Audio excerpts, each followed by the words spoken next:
Alguna vez se nos dijo que la historia se repite, primero como tragedia, luego como farsa. Más tarde abrazamos la noción de los flujos y reflujos, de las oleadas. El mundo occidental ha acuñado la idea extravagante de que la historia avanza inexorablemente hacia adelante.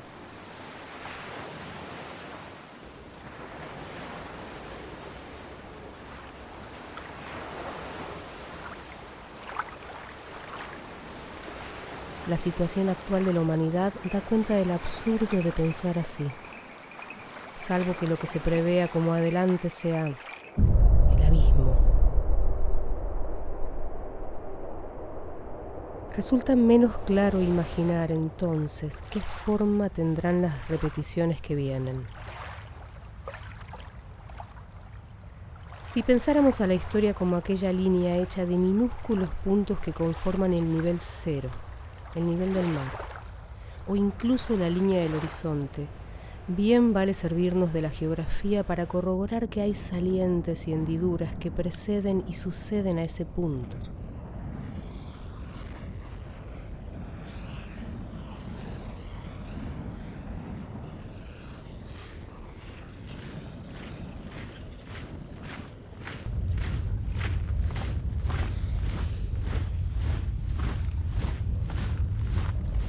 Para llegar a conocer o aproximarnos a lo que devino en un hecho histórico, nos remitimos a los archivos.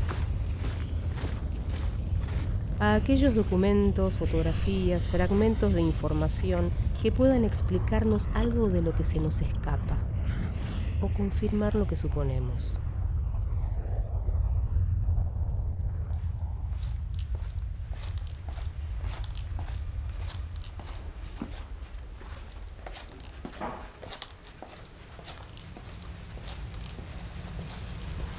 En el año 1955, el gobierno democrático de Juan Domingo Perón atravesaba una crisis profunda con la élite argentina. Los movimientos desestabilizadores fueron muchísimos y en todos los órdenes. Alianzas opositoras con la Embajada de Estados Unidos, crisis con las familias patricias y con la Iglesia, y el poder militar dividido entre leales y opositores. En ese contexto y con el movimiento obrero demandando una radicalización del gobierno que era respondida con grandes escaladas de violencia, las Fuerzas Armadas argentinas pretenden dar un golpe haciendo algo nunca visto. Bombardean a su propia población civil.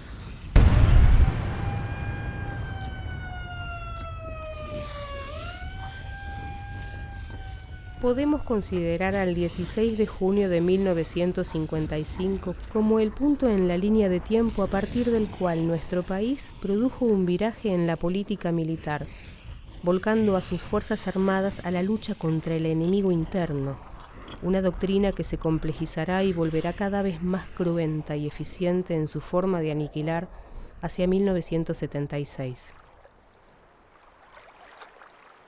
Sin demasiada previsión de lo que luego se buscaría en esos documentos, las Fuerzas Armadas generaron, como toda institución, innumerables pruebas documentales de su accionar represivo y criminal. Muchos de estos documentos fueron posteriormente sustraídos para evitar condenas.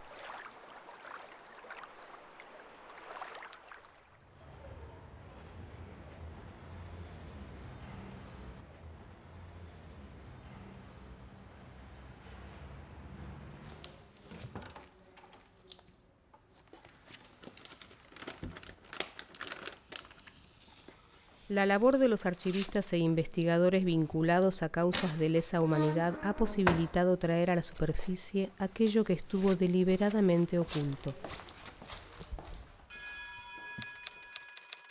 Anverso. Lado de la página por donde comienza la lectura. El frente. Lo importante.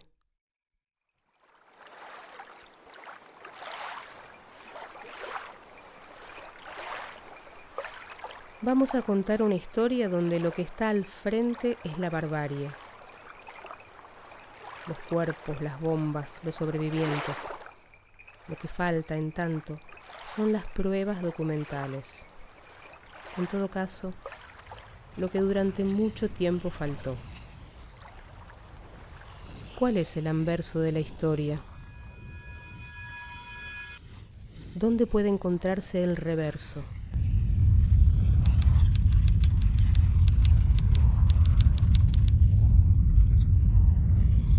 Isaac Francisco Rojas, marino, nació en la ciudad de Buenos Aires y tuvo hasta 1955 una trayectoria destacada dentro de su fuerza, ocupando cargos militares profundamente vinculados a la política nacional e internacional.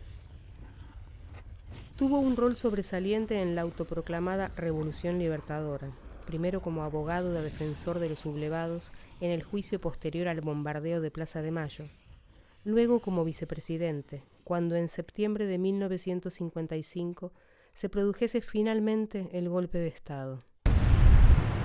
La Libertadora fue popularmente conocida como la Fusiladora, tras los asesinatos de civiles peronistas en un basural de José León Suárez, ordenados, según pudo comprobarse, por Isaac Francisco Rojas.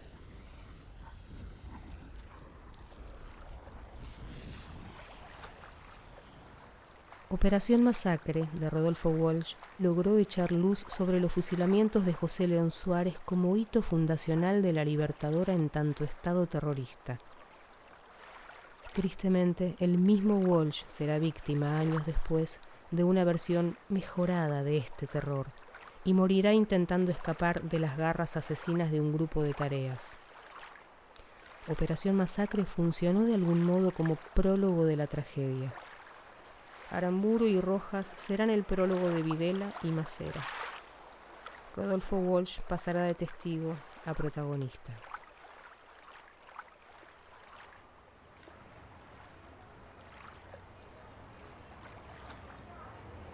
En el año 2014, el área de Derechos Humanos del Ministerio de Defensa de la Nación recibió un llamado anónimo indicando que existía en Casa Amarilla un archivo de Isaac Rojas.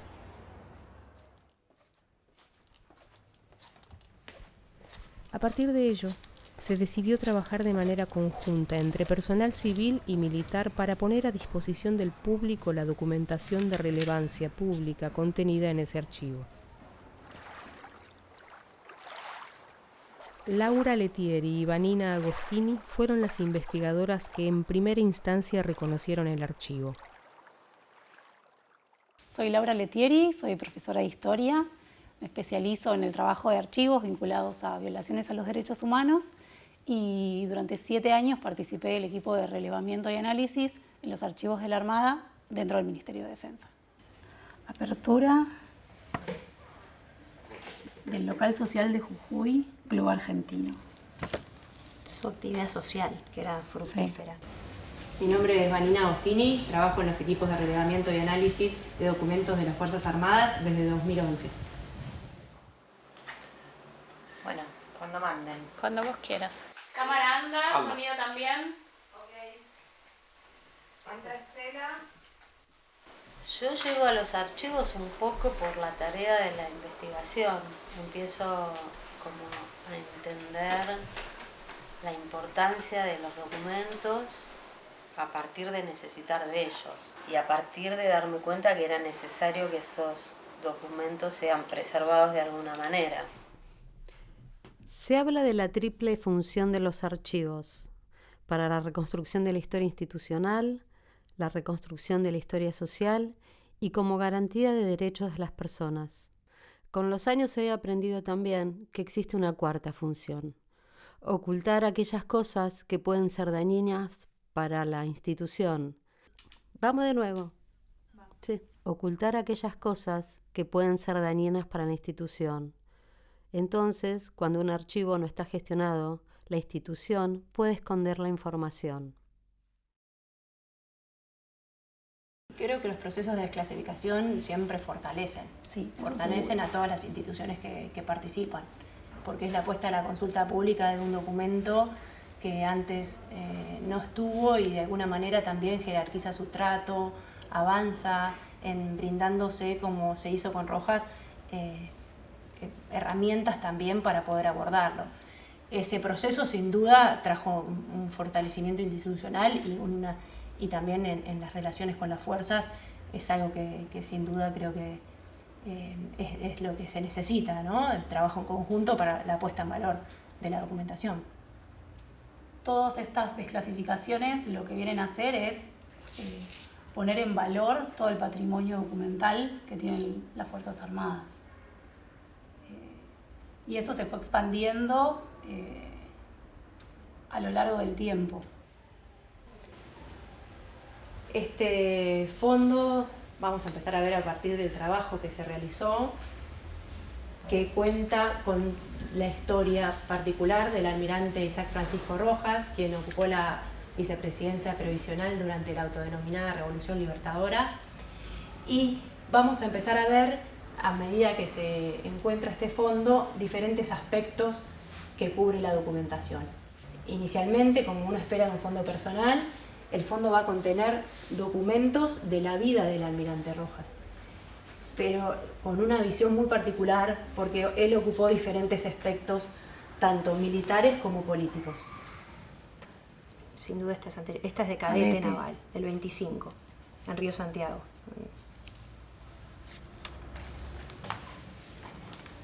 Se clasificaron alrededor de 200 cajas, conteniendo desde álbumes fotográficos, diarios propios de sus viajes, su historia académica, que es muy nutrida, incluso documentos que pertenecían a su familia y también un gran volumen documental vinculado a la historia política de la Argentina.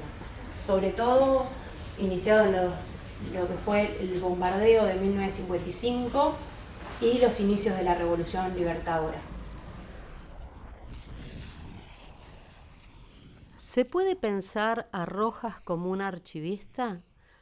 A priori parece absurdo.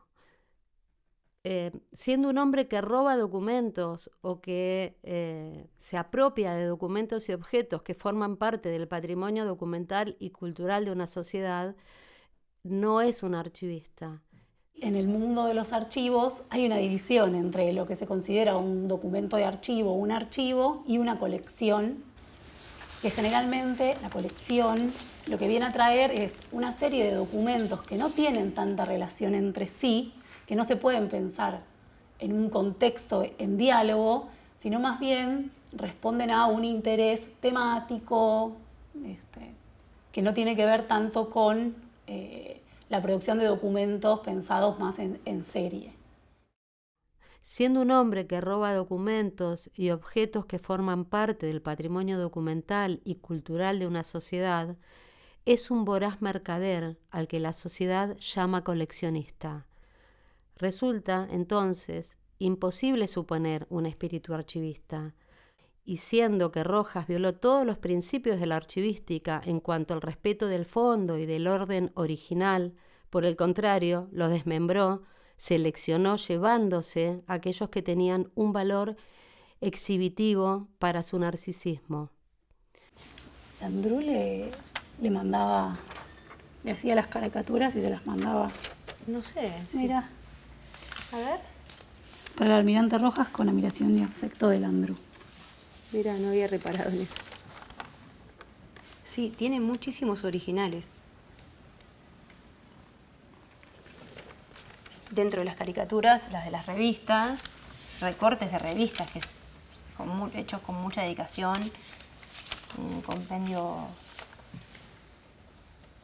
significativo de distintas revistas que publicaban caricaturas a un hecho característico de esos años, ¿no? La caricatura de los personajes políticos.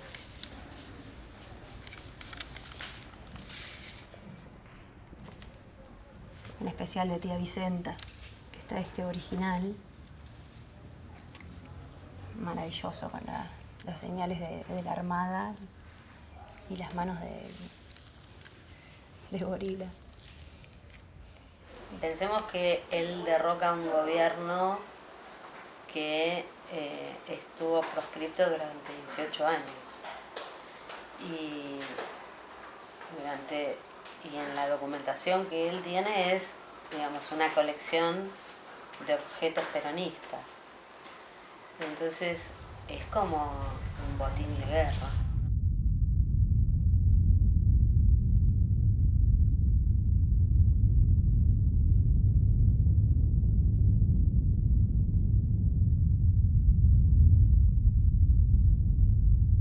este documento, por ejemplo, deja asentado todo lo que fue el bombardeo de Casa Rosada de junio del 55. En este caso es un documento producido por Presidencia de la Nación, Casa Militar. Es el ejemplar número 1, que en su momento tuvo la clasificación de reservado. Son los síntesis de los acontecimientos desarrollados durante la jornada del 16 de junio de 1955. Los bombardeos que atacaron Plaza de Mayo y que, como va a mostrar la fotografía, destrozaron gran parte de la Casa Rosada, que era el objetivo militar.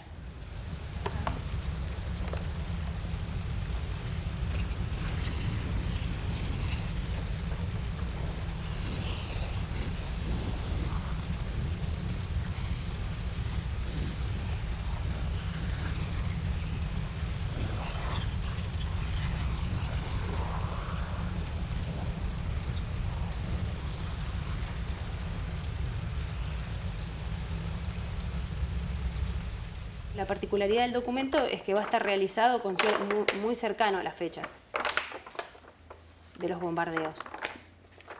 Y eso va a traer un primer análisis bastante interesante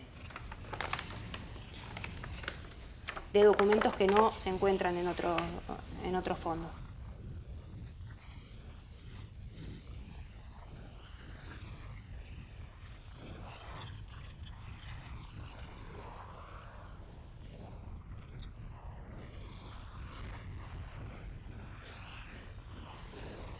Para mí el archivo no es solamente el lugar donde voy a buscar información. Es el lugar donde pienso cómo se debe cuidar, cómo se debe dar a conocer, cuál es la gestión que debería tener un archivo para que esto no sea solamente mío, sino que sea de todos. En el caso del archivo de Isaac Rojas, es muy fuerte pensar cómo hubiera sido para Walsh encontrar ese documento que faltaba para dar por probada su investigación. No podemos saberlo, pero dada la experiencia como investigadora, puedo imaginar que su percepción del mundo hubiera cambiado.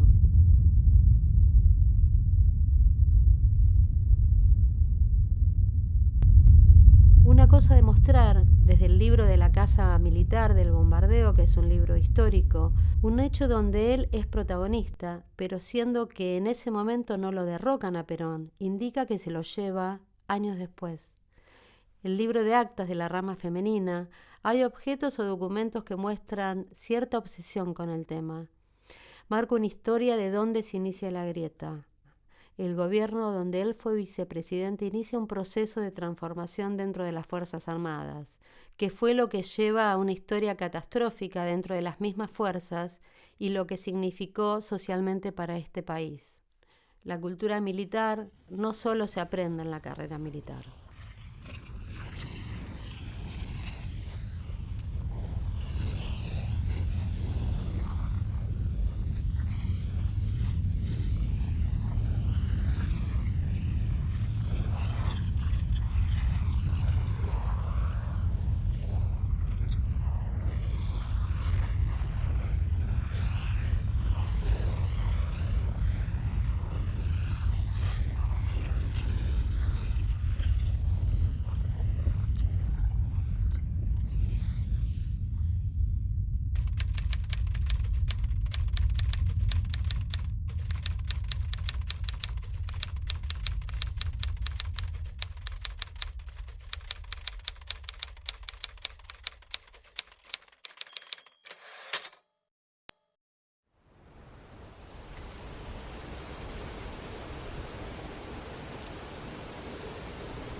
De las casi 200 cajas que conforman este fondo documental, 84 están dedicadas al estudio de la Cuenca del Plata.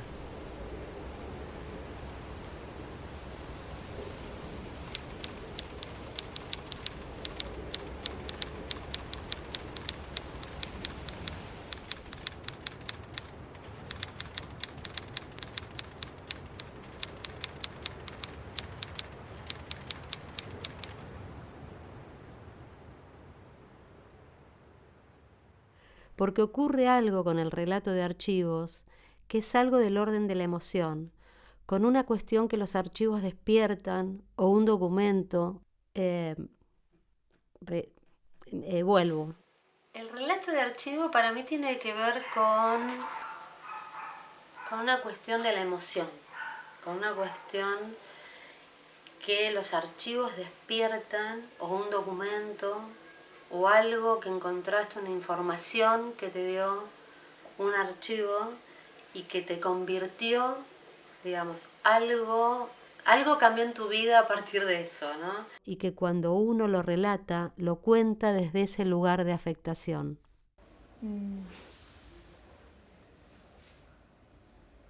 Creo que en lo que es un relato se acerca mucho también a lo que es la experiencia con el documento, ¿no? ¿Qué experimentamos cuando tenemos un documento delante? ¿Cómo relatar eso? Y siempre es un desafío hasta dónde de ese recorrido puede y tiene que quedar plasmado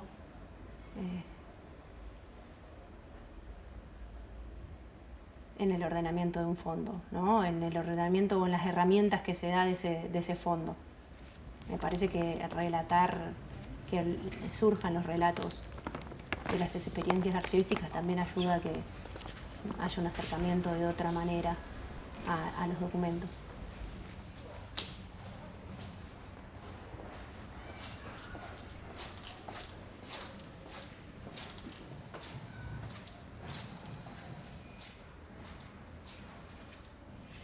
Digamos, él con ese gobierno, en el marco de un proceso internacional, geopolítico, donde la idea del terrorismo de Estado se instala como una semilla, un germen que fue creciendo y que, bueno, desemboca en el golpe del 76.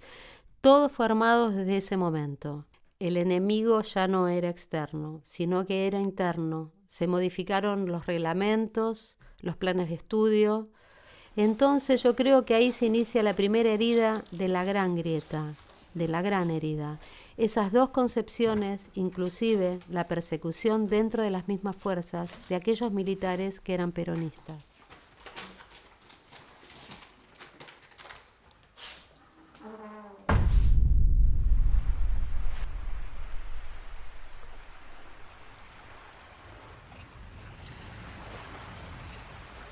La pregunta alrededor de las Fuerzas Armadas no debiera dejar de ser ¿de quién tenemos que cuidarnos? Y aún más, ¿qué es lo que tenemos que cuidar? La vida de Rojas y su fondo documental como registro puede pensarse como un símbolo que marca el inicio de un largo proceso de deterioro cultural, ideológico, dentro de las fuerzas y también en la sociedad que acompañó y que en su vertiente más extrema se convirtió en masacre. Los archivos que no están son una pregunta siempre presente para quienes trabajan con documentos vinculados a delitos de lesa humanidad. La falta muestra un camino de complicidades, testigos y ocultamientos. Es el relato de lo que no está, pero también la certeza de su existencia pasada.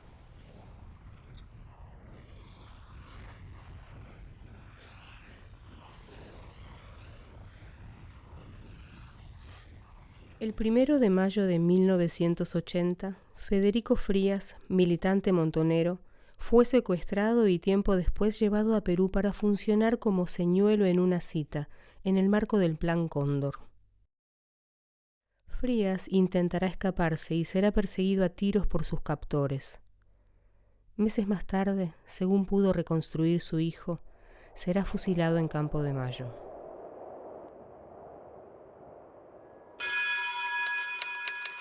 Reverso, la parte opuesta al frente de una cosa, lo que está detrás, a veces incluso debajo.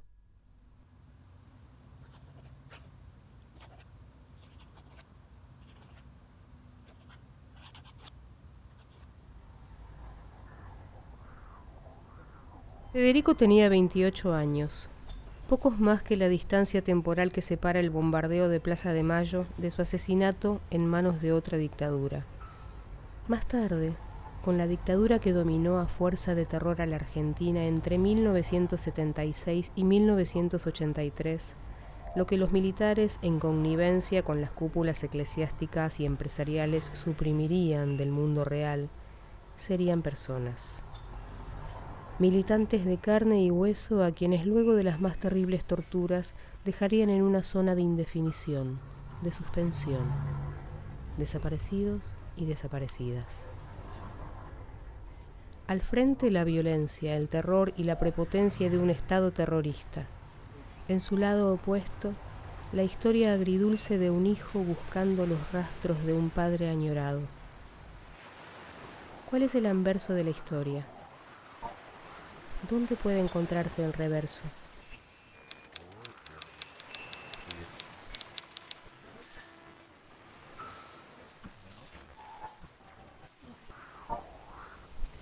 Federico Frías formaba parte de las tropas especiales de agitación, grupos de militantes que volvían al país en plena dictadura para retomar contacto con el pueblo a través de interferencias en transmisiones de televisión. Mediante unos aparatos hogareños bastante rudimentarios, interrumpían las programaciones de televisión de algún barrio determinado y transmitían un mensaje contra la dictadura. Hasta que fue secuestrado por los grupos de tareas, esa era su actividad en Argentina. Enviar una señal en medio de la oscuridad. Hacerse visible. Marcar una presencia.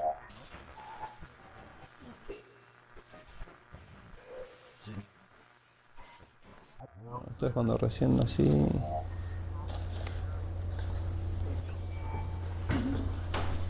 ¿Qué sos vos? Soy yo, sí. Hace 44 años. Acá estoy con el ponchito federal, por supuesto.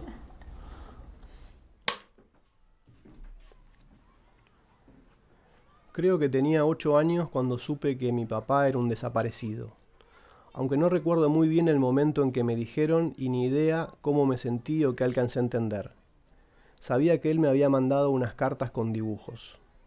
Sí recuerdo cuando mamá me leía esas cartas. Eso fue antes de saber, a finales del 79 o principios del 80. Casi todas las cartas están fechadas.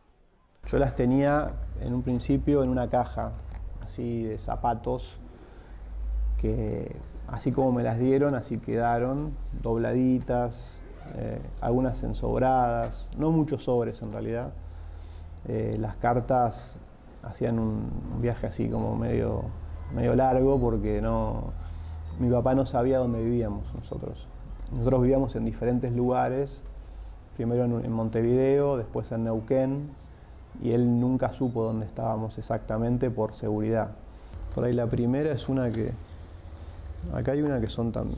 Pues también la gente me empezó a dar cartas, empecé a hacer como una especie de receptor de banco de cartas de mi papá, cartas que él les escribía, me las dieron a mí muchos.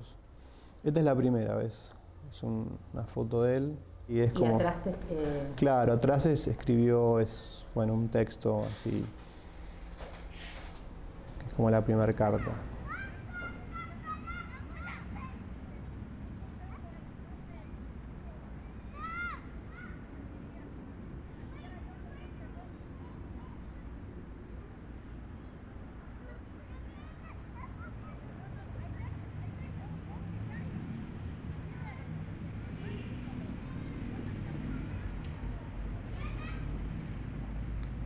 Algo que entendí mucho después es que cuando mamá leía las cartas, papá no era un desaparecido. Y como no tengo ningún recuerdo de papá, también me di cuenta que el recuerdo de esas lecturas es lo que mejor puede pasar por un recuerdo suyo.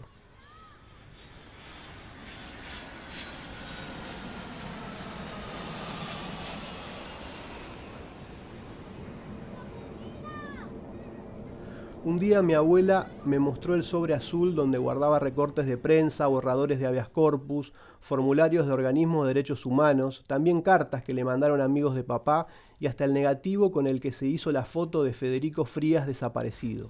Esta es la foto que usaba mi abuela cuando iba así a la plaza.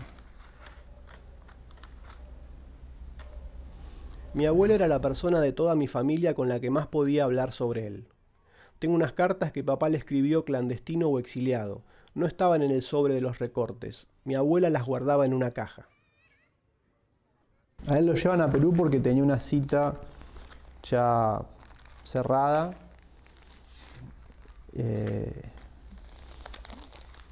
Porque en Perú había una base de montoneros importante. Pero el secuestro original es en Buenos Aires, acá en Buenos Aires, en mayo. Y a él lo llevan secuestrado a Perú en junio. O sea que lo tienen adentro 2 meses.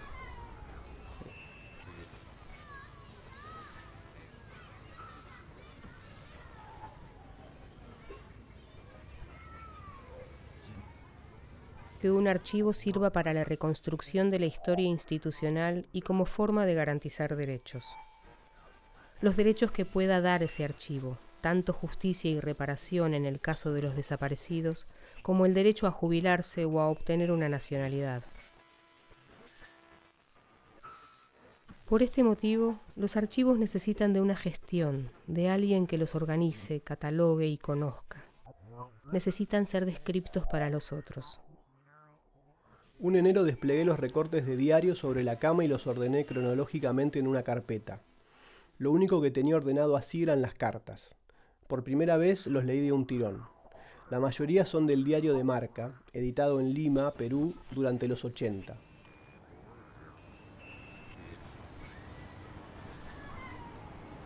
A mi papá lo tenían en esa falsa cita que él da, lo tenían... le habían atado una tanza que iba del dedo gordo a un testículo. Iba por adentro del pantalón la tanza. Entonces podía caminar pero no correr. Tenía que renguear, digamos. Porque lo iban a tener ahí en la puerta de la iglesia de Miraflores. Y antes de ir al lugar, como que mi papá pide un cigarrillo y va al baño a fumar. Y el que le da el cigarrillo es Milico, con el que yo hablé. Y me dice, bueno, claro, ahí en el baño él se quemó la tanza. Y simuló que la tenía todavía, rengueando, ¿no? Y cuando lo plantan ahí en la iglesia, ni bien pudo, sale corriendo. Y por eso puede correr. Pero bueno, no pudo zafar.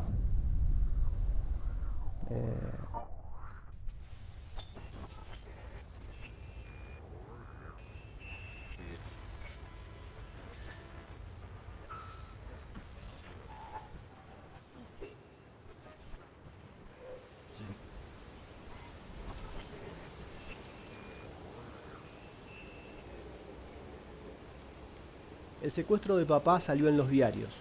Hay crónicas que cuentan que lo persiguen por las calles de Lima al grito de agarren al ladrón, que alguien le corta el paso y por eso lo alcanzan, que lo hieren en la cabeza, que lo llevan a un hospital, después a una comisaría y al final lo entregan a la patota de la que intentaba escapar.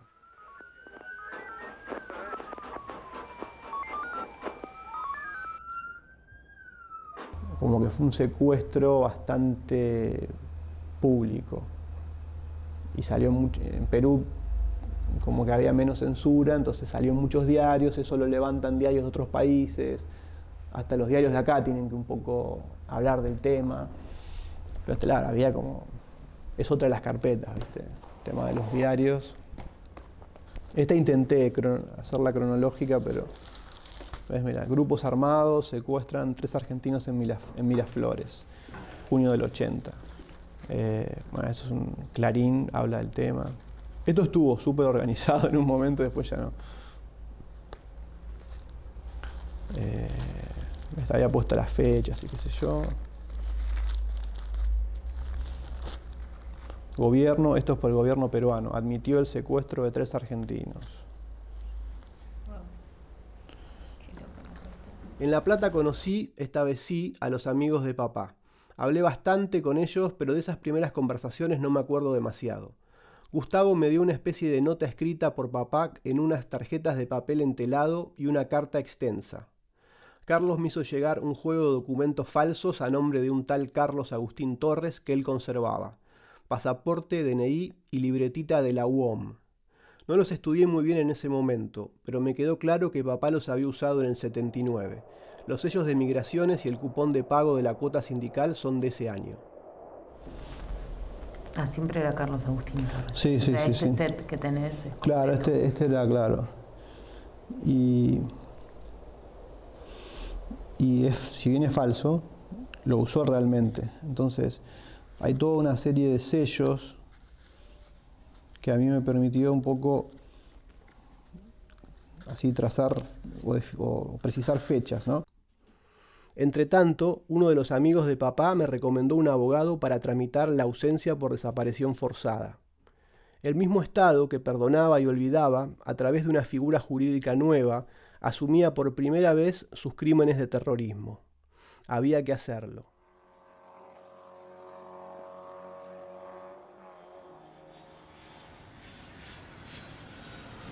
Volví entonces al sobre azul a buscar aquellos papeles que nunca había mirado.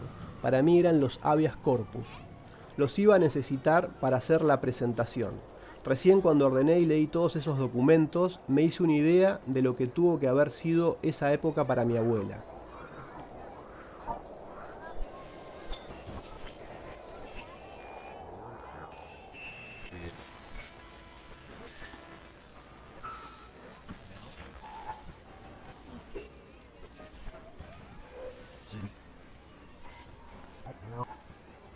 En los casos de crímenes de lesa humanidad, la descripción ha sido generada por las investigaciones, las querellas y los sobrevivientes o familiares. El Estado terrorista ocultaba sus huellas, pero eso no quiere decir que no generase documentación. El asunto clave era interpelar a estos archivos para poder dar con las respuestas a las preguntas que la justicia hacía. Joaquín Frías fue el gestor del archivo de su padre, y de ese modo supo qué era lo que se necesitaba para probar lo que hasta entonces parecía incomprobable en el juicio con los militares que lo secuestraron. Y nunca imaginé que yo era un testigo valioso para un juicio. Ahí sí que no pensé que... O sea, sí tal vez que algún documento que yo por ahí había encontrado. Después, a ver, con los años, los archivos cambiaron y no es que cambiaron, sino que hubo una política, digamos, de recuperación de archivos un poco más sólida, ¿no? De golpe empezaron a aparecer archivos y se los empezó como a organizar y bueno, y ahí sí surgieron cosas. Una cosa que me impresionó mucho me quedó así como patente, cuando si junto fuerzas para ir a la CONADEP, ¿viste? Para mí la CONADEP era como, no sé, ahí estaban las respuestas, ahí estaba, no sé, información, tenía como esa especie como de fantasía, en definitiva. Y bueno, vos podías ir como familiar y te daban así lo que había de tu familiar. Yo te digo, a mitad de los 90, ¿no? Cuando todavía... Claro, se habían suspendido los juicios, no había una política de memoria muy institucionalizada. Entonces, bueno, voy, digo, pum, qué sé yo, me traen un sobre enorme, así de papel madera, pum, con una cuerdita. Yo dije, wow. Bueno, y lo abro y empiezo a sacar, y eran todas las cosas que había presentado mi abuela. Era todo lo que yo ya tenía, ¿no? Entonces como que fue como, pero al final esto lo arman los familiares. O sea, no es que el Estado está buscando cosas y nos entrega información que después, no sé, nos puede servir para... Nosotros lo estamos haciendo. No decía nosotros, no pensaba en nosotros. Era como, mirá, esto es todo lo que mi abuela consiguió.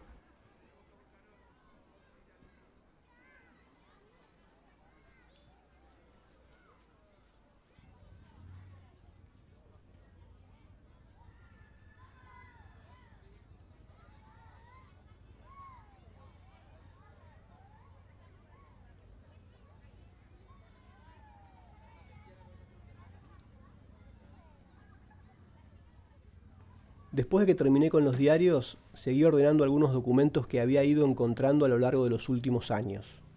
Un archivo digital del Departamento de Estado de Estados Unidos, un cable en la Embajada Norteamericana en Lima. Otros documentos importantes los había encontrado en la ex-DIPBA, área de inteligencia de la policía bonaerense.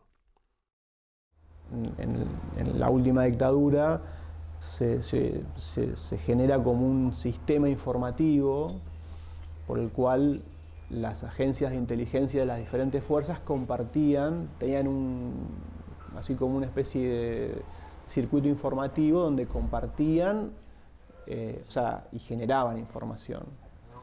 Y bueno, el archivo de la DIPBA es uno de los más interesantes, de la ex-DIPBA, es uno de los más interesantes porque se lo encontró en bastante buen estado y hay muchísima información. A nivel archivo, otro archivo interesante, que en realidad no fue un archivo propiamente, sino un fondo de documentos digitales que el Departamento de Estado de Estados Unidos desclasificó. Por supuesto, no los de la CIA o la NSA, no las agencias de inteligencia, porque esos no los desclasifican nunca, pero un montón de comunicaciones que eran generadas por el personal civil de las embajadas, como un memo que iba de la embajada americana en Lima a la embajada de acá en Argentina, y así de vuelta. Conversaciones informales que tenían tipos de la embajada con milicos que les tiraban data, que después eso terminaba en una especie de cable. Bueno, de esos también hay un par que claramente confirman un montón de cosas. Otra forma de confirmar. Ese fue otro archivo digital que usamos mucho en el juicio también.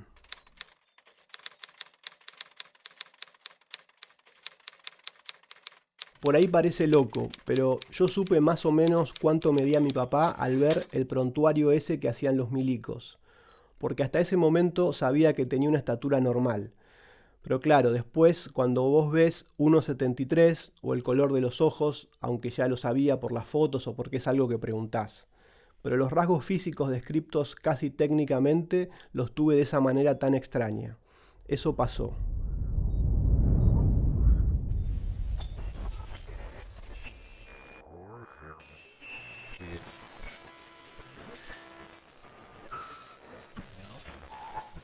¿Qué hace un investigador o investigadora cuando tiene que buscar dentro de un archivo? ¿Qué le pregunta? ¿Se le pueden hacer distintas preguntas a un mismo fondo documental? Un poco la justicia es una especie de emprendimiento que tenemos que impulsar los familiares. No es algo que sucede espontáneamente. Por supuesto que la posibilidad de que suceda tiene que ver también con que se hayan derogado leyes, como las leyes del perdón, que impedían. Pero una vez que eso se habilitó, no es que los juicios empezaron a suceder así como espontáneamente. No, y fue realmente un trabajo colectivo muy impresionante, ¿no? De que todos teníamos el documentito, esto, lo otro. Y estuvo bueno eso. O sea, yo ahí como que pude como socializar un poco. O sea, todo esto había sido un trabajo muy solitario, la primera parte. La fase acumulativa, digamos, fue muy solitaria. No me salía, hasta medio canuta de mi parte por ahí. Pero la verdad que el grupo del juicio, como que ahí pude como socializar un poco. ¿Jura o promete decir la verdad? Prometo. Bien. ¿Su nombre completo? Joaquín Daniel Frías Obando. Señor Frías, ¿dio sus datos por secretaría? Sí. Bien. Bueno, yo quería comenzar mi testimonio contándoles que yo no lo conocía a mi papá. No tengo ningún recuerdo de él, ninguna imagen, no recuerdo el sonido de su voz, nada, porque nací en junio del 76, de 1976, y fuimos una familia, mi madre, él y yo, hasta julio del 77. Hasta ese momento vivimos juntos y después, por un hecho que después voy a referir, estuvimos separados, no nos vimos nunca más, con lo cual no tengo ningún recuerdo. Yo, la relación un poco que construí con él fue a partir de unas cartas que él me enviaba, y eran cartas que yo no podía leer, por supuesto, porque tenía 3 años, 4 años. Eran cartas que mi mamá me leía, ¿no? Eran como una especie de libro de cuentos que ella me leía y hago esa comparación porque eran cartas con dibujos ilustradas. Yo creo que su idea era captar la atención de un niño y eso fue un efecto logrado porque yo tengo ese recuerdo de las lecturas y también recuerdo sobre todo las imágenes, las tengo muy presentes. De esa manera yo sabía que tenía un papá que no estaba, no entendía muy bien por qué, pero de alguna manera estaba presente de esa manera, de esa forma. Yo quisiera leer, es muy breve, un poco para que tengan una idea de ese tono de las cartas. Eran cartas que a veces escribía atrás de una foto de él, como esta, con letra muy apretada en este caso, como una especie de postal. Él me decía cosas como esta. ¿Qué puedo hacer para que entiendas por qué no estoy ahora con vos? Llevarte a la calecita, montarte a caballito, remontar un barrilete junto. Quisiera que fueses grande por un ratito para poder explicártelo. Y bueno, sigue. Yo solamente quería darles una muestra del tipo de relación epistolar que yo tenía, que ni siquiera era de ida y vuelta porque yo no podía escribir, sí podía dibujar y le mandaba dibujos que yo sé que a algunos le llegaron. Y eso fue en el año, esas cartas las empezamos a recibir en el año 78 y en el año 79. Y después, bueno, en algún momento se interrumpen esas lecturas. Yo no registro ese momento, pero sé que no me las leen más.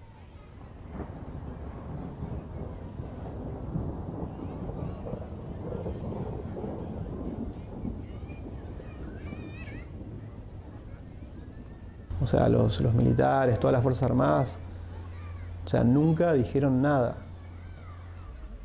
Nunca, o sea, es como que hoy ya está naturalizado eso, pero para los familiares, o sea, es algo que, viste, es terrible. O sea, que no, más allá de que no se reconozca los crímenes, ni bueno, todo eso que ya un poco sabemos, pero no hay, o sea, es una política de silencio que, por supuesto, con los juicios se intensificó. O sea, los tipos no saben nada, estaban en una oficina recortando papelitos, no se acuerdan de nada.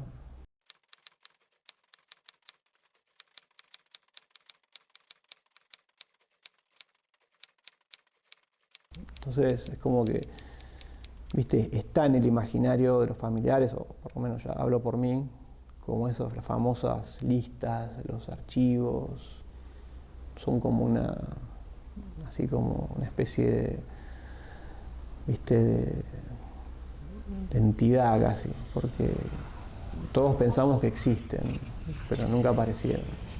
En un momento aparecen documentos en lo que hoy es la AFI, una especie de directorio de subversivos, como un libro con referencias, información relacionada. Leí la noticia pensando, bueno, apareció uno más. En Bahía Blanca había aparecido otro. Son cosas que aparecen de vez en cuando. Yo me imagino una dependencia en un sótano, una bolsa, alguien lo mira así y hay un archivo. Cosas que suceden. Un tiempo después me contactaron de la Secretaría de Derechos Humanos y me dijeron que uno de los militantes que estaban incluidos en esa especie de directorio o libro era mi papá. No me sorprendió por las fechas y demás, no me pareció algo raro, pero después me dijeron que había además un material fotográfico. Me lo dan un tiempo después y resultó ser la foto donde él me escribió la primera carta. Esta. En ese archivo que apareció en la AFI estaba esta foto. Con lo cual, como que yo dije, ¿cómo hicieron? Ahí empecé a hablar con mi mamá, pero a ver, empecé a delirar, ¿no? Estaba por ahí pinchado el circuito de las cartas. ¿Cómo llegan, claro, cómo llegan esas fotos? Sí. Entonces fue como el reverso del otro, ¿no? Cuando voy y veo que el archivo en realidad es lo que había llevado a mi abuela acá, digo, ¿cómo hicieron para tener esta foto? Yo por ahí como que traté de buscarle la lógica, pero no hay que hacerlo porque nunca lo vas a saber. Y por supuesto que es una cosa que te impacta, ¿no? Tuve que asumir que hay otra copia y que en alguna otra casa que allanaron la encontraron. Eso es lo que terminé de contarme a mí mismo. Eso es lo que terminé de contarme a mí mismo.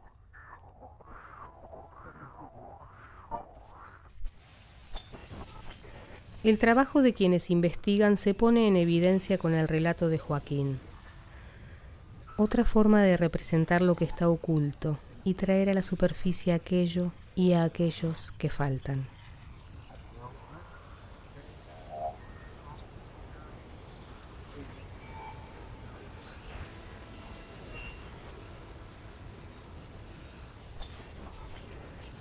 Hay como una metáfora muy de los organismos de derechos humanos, de los familiares, de los que son interpelados por este tema, y es el de rompecabezas. Todos me decían, fuiste armando un rompecabezas, fuiste armando las piezas.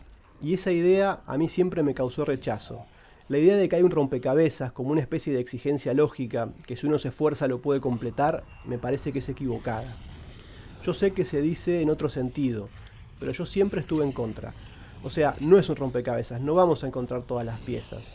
No todas las piezas encajan, hay muchas repetidas, aparecen de manera espontánea. Probablemente tengamos que vivir con la idea de lo que no cierra.